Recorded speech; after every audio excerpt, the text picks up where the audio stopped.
BRS rally సికింద్రాబాద్లో ఉద్రిక్తత. Secunderabad municipal corporation సాధన కోసం బీఆర్ఎస్ చేపట్టిన ర్యాలీ ఉద్రిక్తతకు దారి తీసింది.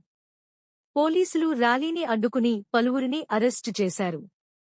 అటు నల్ల జెండాలు, కండువాలతో రైల్వే స్టేషన్ నుంచి ఎంజీ రోడ్డులోని గాంధీ విగ్రహం వరకు లష్కర్ జిల్లా సాధన సమితి ఆధ్వర్యంలో ర్యాలీ చేపట్టారు.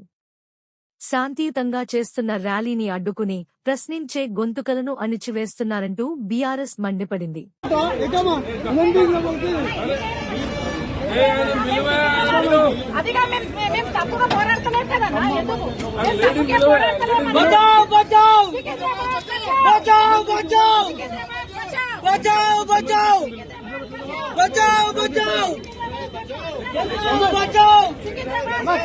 बचाओ